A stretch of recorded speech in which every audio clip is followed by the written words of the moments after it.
우리에게 주시는 하나님의 말씀은 빌립보서 신약성경 빌립보서 3장 1절에서 9절 말씀입니다. 신약성경 빌립보서 3장 1절에서 9절, 제가 보는 성경은 신약성경 321페이지입니다. 빌립보서 3장 1절에서 9절 말씀 찾으셨으면 제가 한 절, 여러분이 한 절 교독으로 봉독하도록 하겠습니다. 1절입니다. 끝으로 나의 형제들아, 주 안에서 기뻐하라. 너희에게 같은 말을 쓰는 것이 내게는 수고로움이 없고 너희에게는 안전하니라. 죄들을 삼가고 행악하는 자들을 삼가고 몸을 상해하는 일을 삼가라. 하나님의 성령으로 봉사하며 그리스도 예수로 자랑하고 육체를 신뢰하지 아니하는 우리가 곧 할례파라. 그러나 나도 육체를 신뢰할 만큼 만일 누구든지 다른 이가 육체를 신뢰할 것이 있는 줄로 생각하면 나는 더욱 그러하리. 나는 8일 만에 할례를 받고 이스라엘 족속이요 베냐민 지파요 히브리인 중에 히브리인이요 율법으로는 바리새인이요 열심으로는 교회를 박해하고 율법의 의로는 흠이 없는 자. 그러나 무엇이든지 내게 유익하던 것을 내가 그리스도를 위하여 다 해로 여길 뿐더러 또한 모든 것을 해로 여기고 내 주 그리스도 예수를 아는 지식이 가장 고상하기 때문이라. 내가 그를 위하여 모든 것을 잃어버리고 배설물로 여기는 그리스도를 얻고. 함께 읽습니다. 그 안에서 발견되려 함이니 내가 가진 의는 율법에서 난 것이 아니요 오직 그리스도를 믿음으로 말미암은 것이니 곧 믿음으로 하나님께로부터 난 의라. 아멘.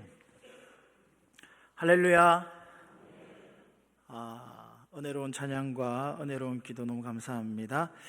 저를 따라서 한번 해볼까요? 감고미사축합니다. 잘 모르시겠죠? 뭔 말인가 싶죠? 이 말 뜻이 뭐냐면요, 감사합니다, 고맙습니다, 미안합니다, 사랑합니다, 축복합니다. 앞에 글자만 따서 감고미사축 5글자를 만들었습니다. 이 말 다 하면 참 좋겠는데 시간이 많이 걸리니까요, 우리 한 번 더 따라해 보겠습니다. 감고미사축합니다. 뭐 이상한 거 얘기한다고 하지 마시고, 생명의 언어입니다. 살리는 언어. 나도 살고 내 이야기를 듣는 다른 사람도 살릴 수 있는 생명의 언어니까 우리 이렇게 감고미사축합니다. 함께 했으면 좋겠습니다. 옆에 있는 분에게 인사할 때 감고미사축합니다 이렇게 인사합시다. 따라하다 보다 더 크게 하시네요. 따라할 때는 작게 하시고 옆에 있는 분에게 할 때는 더 크게 하시는데, 맞습니다. 감사합니다, 고맙습니다, 미안합니다, 사랑합니다, 축복합니다. 이렇게 늘 삶에서 고백할 수 있는 여러분 되기를 주님의 이름으로 축복합니다. 겨울이 지나고 이제 봄이 왔습니다. 아니, 봄이 왔다고 해야 될까요? 아니, 여름이 온 것 같은 마음도 한번 들게 되는 날씨가 있었죠. 뭐 25도 막 올라가고 반팔을 입어도 전혀 춥지 않는 그런 날씨가 한번 지나갔습니다. 봄이 오면 새싹이 나무마다 돋아납니다. 그런데 지난 겨울에 붙어있던 잎이 떨어지지 않고 달려있는 걸 보셨습니까? 저희 사택 앞에 양쪽에 나무가 석류나무인 것 같습니다. 나뭇잎도 그렇지만 석류가 달려있더라고요.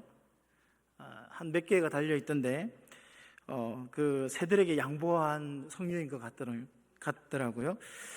제가 지난해 그 앙상 마른 나무에 이파리가 몇 개 달려있는 걸 보면서 이런 얘기를 한 적이 있습니다. 정말 저 잎은 나무가 좋아서 떨어지기 싫은가 보다, 그런 얘기를 한번 한 적이 있거든요.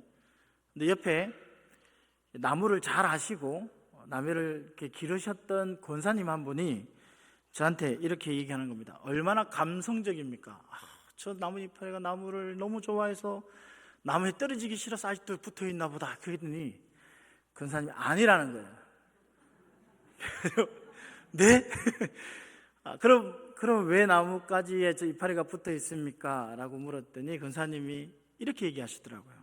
저 나무에 영양분이 부족해서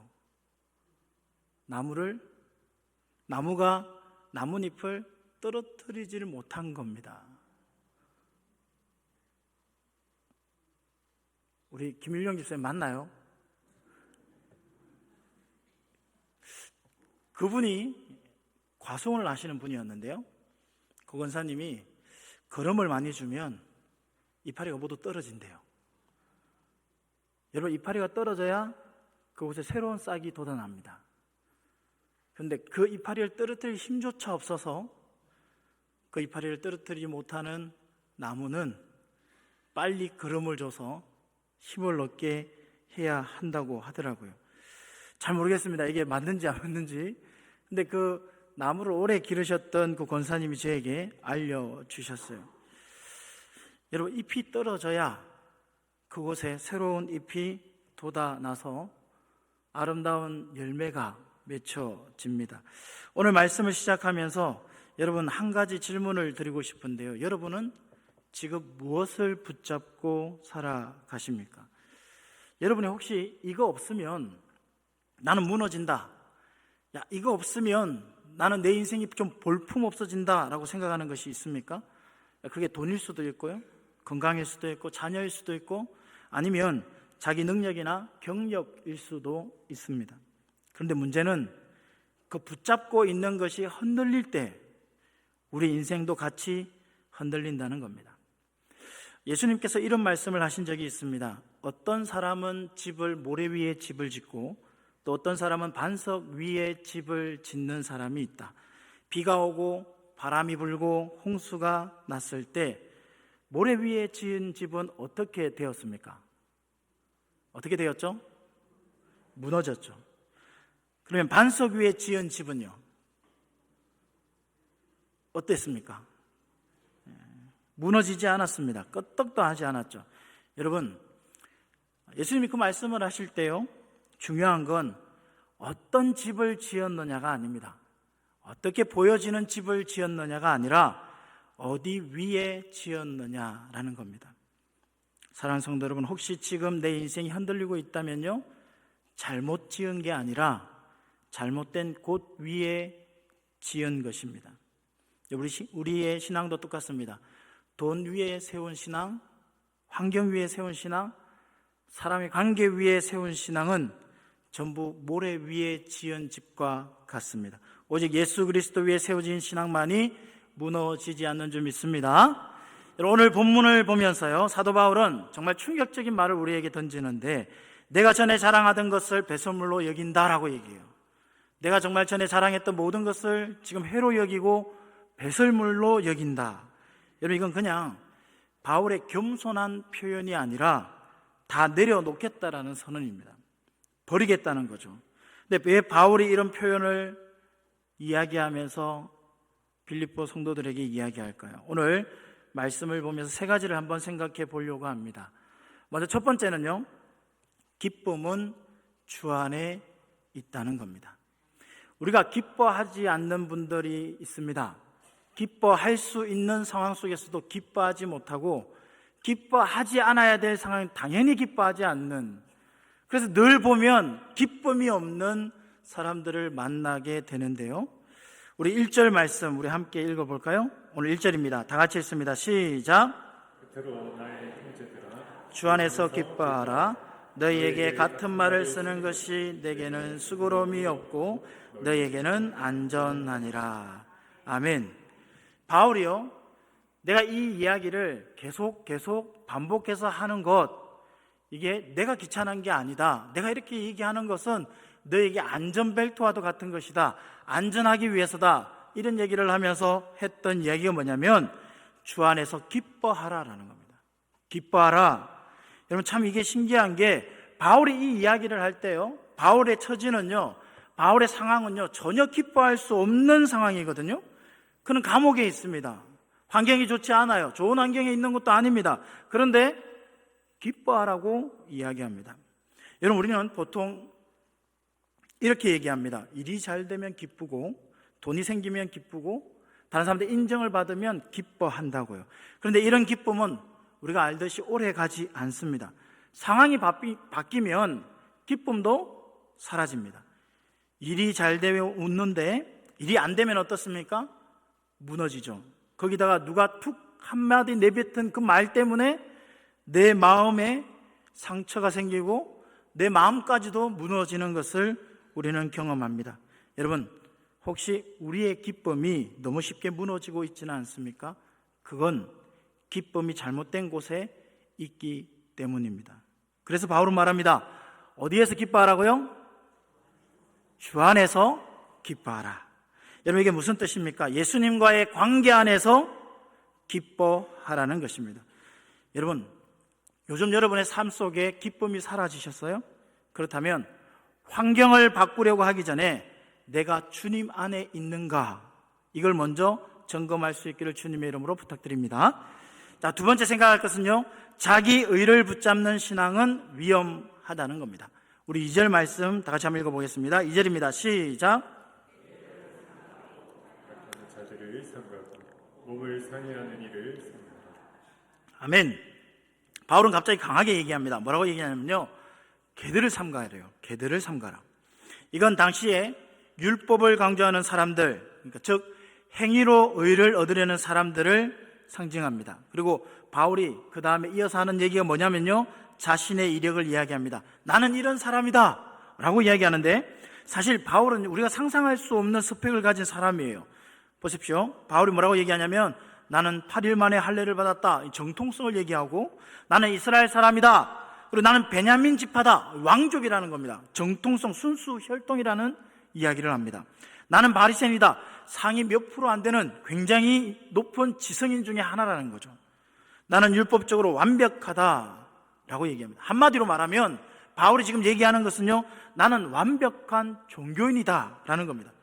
여기서 여러분, 중요한 질문이 하나 있는데, 바울이 왜 나는 이런 사람이다 라고 이야기할까요? 왜 이걸 말할까요? 바울이 자랑하려고 하는 겁니까? 아닙니다. 7절에 무엇이든지 내게 유익하던 것, 맞습니다. 이 모든 얘기했던 것은 나를 유익하게 했던 것이었습니다. 예전에는 나를 빛나게 만들고 나를 돋보이게 만들었던 것이었습니다. 그런데 지금 이 이야기를 하는 것은요, 이것으로는 구원을 받지 못한다는 것, 이걸 얘기하고 싶은 거예요. 그래서 이 모든 것을 이제 해로 여기고 배설물로 여겼다. 한마디로 버렸다라는 겁니다. 여러분, 누가복음 18장 10절의 말씀에 보면요, 예수님께서 이런 이야기를 하셨습니다. 한 바리새인이 기도를 합니다. 나는 금식합니다. 나는 11조도 합니다. 나는 저 사람과 다른 사람입니다 라고 기도한다고 해요. 반면에 세리는 어떻습니까? 멀리 떨어져서 고개를 들지 못하고 하나님 앞에 엎드려 기도합니다. 하나님, 나를 불쌍히 여기소서. 나는 죄인입니다. 여러분, 결과가 어떻게 되었습니까? 누구를 어렵다고 하나님께서 인정하신다고요? 예수님께서 세리가 어렵다 하심을 받고 내려갔다고 얘기해요. 왜 그렇습니까? 바리새인은 자기의 의를 붙잡았지만 세리는요, 하나님의 은혜를 붙잡았습니다. 여러분, 이게 오늘 우리의 모습일 수 있습니다. 나는 올해 교회 다녔어. 나는 봉사 많이 했지. 나는 헌금도 많이 했어. 건축 헌금 작정도 많이 하고, 내가 하나님 앞에 드릴 것, 내 헌금뿐만 아니라 내 모든 열정과 내 젊음을 교회에 하나님께 드렸어. 여러분, 이게 어느 순간 내 의가 될 수 있습니다. 여러분, 하나님 앞에서는요, 그것까지도 내려놓아야 합니다. 하나님은 자기 의를 붙잡는 사람을 기뻐하지 않으세요.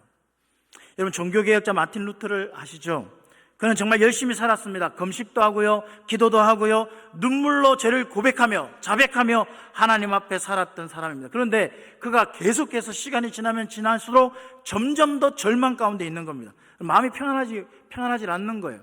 죄책감에 계속 시달리는 자기의 모습을 보면서 왜 그럴까? 얼마나 더 해야 이런 마음들이 다시 회복될까? 나는 왜 이렇게 부족할까? 나는 아무리 해도 의로워질 수 없는 것인가? 그러다가 로마서를 읽다가 1장에서 그는 깨닫게 됩니다. 의인은 믿음으로 말미암아 살리라. 여러분, 그 순간 깨닫습니다. 아, 의인은 내가 만드는 게 아니구나. 하나님께서 주시는 것이구나. 여러분, 그 순간 그의 인생이 무너지고 다시 세워집니다. 그가 붙잡고 있던 것을 놓았을 때 하나님이 다시 충만함으로 그에게 은혜를 부어주시더라는 겁니다. 여러분, 자기 의를 붙잡는 신앙은 위험합니다. 새로운 그 싹이 그곳에서는 날 수가 없습니다. 버려야 할 것, 떨어뜨려야 할 것은 버려야 합니다. 그래야 그곳에 새로운 싹이 움트고 새로운 아름다운 열매가 맺혀지는 줄 믿습니다.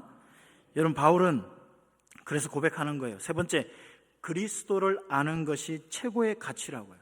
우리 8절 말씀 한번 다 같이 읽어보겠습니다. 8절입니다. 함께 읽습니다. 시작. 또한 모든 것을 해로 여기며 내 주 그리스도 예수를 아는 지식이 가장 고상하기 때문이다. 내가 그를 위하여 모든 것을 잃어버리고 배설물로 여김은 그리스도를 얻고. 아멘. 여러분, 내게 유익하던 것을 해로 여겼다. 그리고 더 강하게 말하는데 뭐라고 말하냐면요, 배설물로 여겼다고요. 여러분, 왜 이렇게까지 말했을까요? 이유는 단 한 가지입니다. 그리스도를 얻기 위해서. 여러분, 예수님이 마태복음 13장 44절에서 이렇게 얘기합니다. 어떤 사람이 밭에서 보화를 발견했다고요. 그는 어떻게 했습니까? 여러분, 이 본문을 가지고 아이들이 찬양까지도 만들어서 이렇게 부릅니다. 천국은 마치 밭에 감추인 보화. 어떻게 할까요? 그 보석 발견한 사람은 기뻐 뛰며 집에 돌아가. 어떻게 한다고요? 집 팔고 땅 팔고 냉장고 팔아 기어이 그 밭을 사고 말 거야.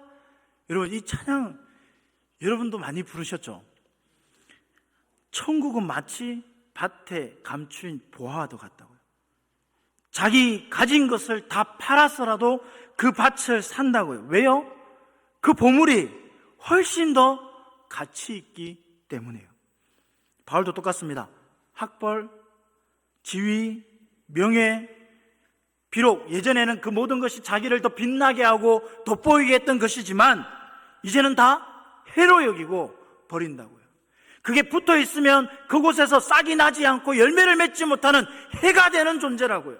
내 인생에서 나를 빛나게 했던, 나를 돋보이게 했던 그것이 결국에 해가 된다고요. 그래서 배설물로 여겨서 버린다고요. 여러분, 화장실을 갔다가 뒷일을 보고 물을 내리기 전에 묵념을 하고 내리시는 분이 계십니까?